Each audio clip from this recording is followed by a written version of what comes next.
Face à la prolifération de contenus inappropriés, notamment de formes pornographiques, des contenus qui sont diffusés grâce à des algorithmes de recommandation sur TikTok, comment protéger les mineurs? On en parle tout de suite avec mon invité, Émilie de Vaucresson, avocate associée chez Joff et Associés. Émilie de Vaucresson, bonjour.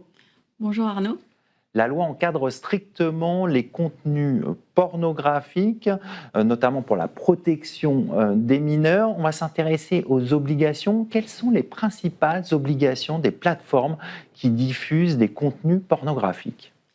Alors, les plateformes qui diffusent des contenus pornographiques sont contraintes par une disposition du Code pénal, qui est l'article 227-24, qui interdit la mise à disposition de contenus pornographiques à disposition des mineurs.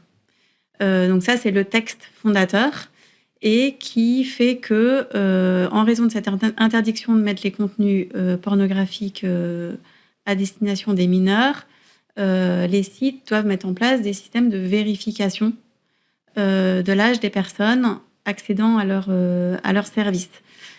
Jusque 2020, il n'y avait pas tellement de contraintes. En 2020, il a été précisé que le simple fait de déclarer que la personne était majeure était insuffisante pour vérifier la majorité de l'utilisateur. Et c'est à ce moment-là qu'il a été un peu difficile pour les acteurs de rendre applicable en fait ce texte pénal. Une loi de 2024, la loi SREN, est venue créer des pouvoirs plus importants pour l'Arcom, qui est en charge de faire respecter cette interdiction de mise à disposition de contenus pornographiques aux mineurs. Conformément à cette loi, l'Arcom a pris un référentiel qui développe les exigences techniques qui sont attendues des sites pornographiques pour permettre de vérifier l'âge des personnes accédant au site. Cela comprend notamment la nécessité de ne publier aucun contenu tant que l'âge n'a pas été vérifié, et aussi des contraintes quant aux manières de collecter les données relatives aux utilisateurs. Ce référentiel était applicable aux sites établi en France à compter de janvier 2025 et a été élargi à des sites établis au sein de l'Union européenne et qui visaient le territoire français par un arrêté de février 2025. Ces sites ont tout de suite réagi d'abord en bloquant l'accès aux sites pornographiques depuis la France, puisqu'ils avaient jusqu'au 6 juin 2025 pour se mettre en conformité. Et ils ont procédé à un certain nombre de recours judiciaires contre l'arrêté qui avait été pris en application de cette disposition du Code pénal. Qu'est-ce qu'ont donné ces recours rapidement? Alors, ces recours, finalement, le Conseil d'État a validé l'arrêté et donc prévoit que les sites, y compris ceux qui sont situés en dehors de l'Union européenne, doivent se conformer à ce référentiel. Et à défaut, ils sont en infraction. Donc on voit un certain nombre d'obligations qui incombent à ces plateformes.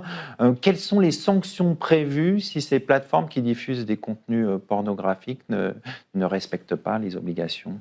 Alors, la loi SREN a donné pouvoir à l'Arcom de prendre ce référentiel et ensuite de suivre le respect des dispositions légales.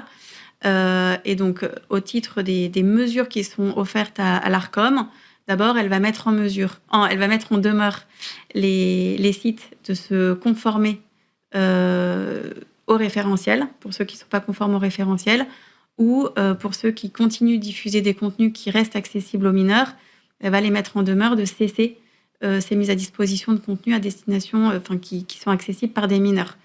Si les sites n'obtempèrent pas et ne respectent pas la mise en demeure, alors des sanctions peuvent être prononcées par l'Arcom, qui peuvent être donc c'est des sanctions administratives qui peuvent atteindre 250 000 euros, ou jusqu'à 4% du chiffre d'affaires mondial réalisé par ces sites Donc, ce n'est pas Internet. négligeable comme sanction. Non, ce n'est pas négligeable du tout.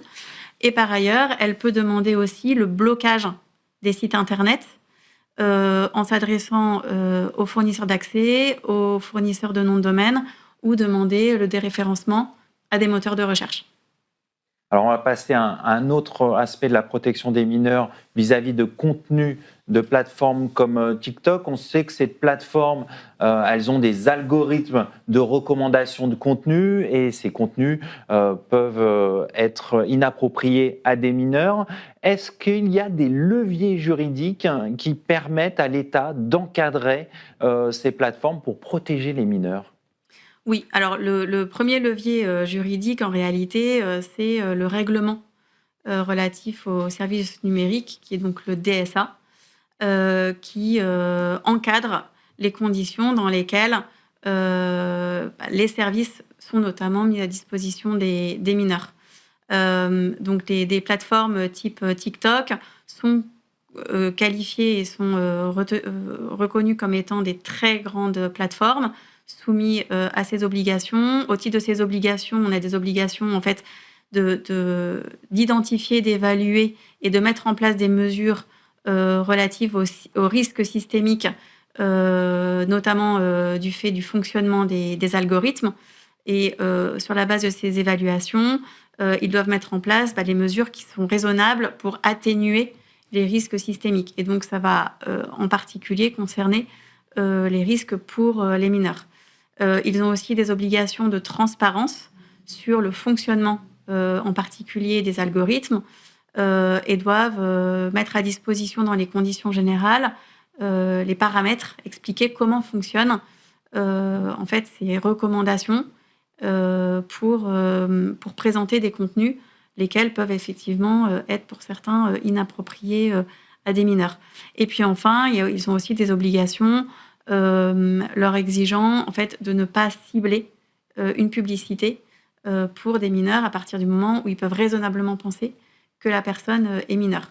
Donc ça, c'est le DSA.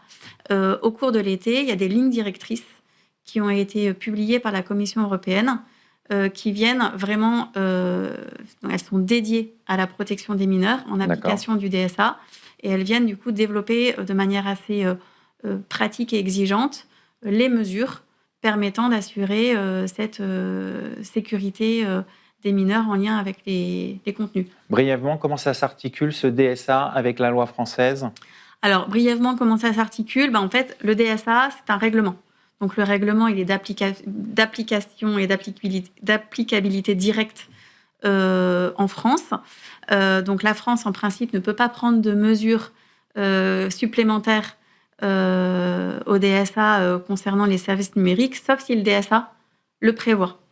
Et donc, la France peut prendre des mesures qui seront propres à la protection de l'ordre public ou justement la lutte contre les contenus illicites. Et ça, c'est sous le contrôle du juge européen ou du juge français.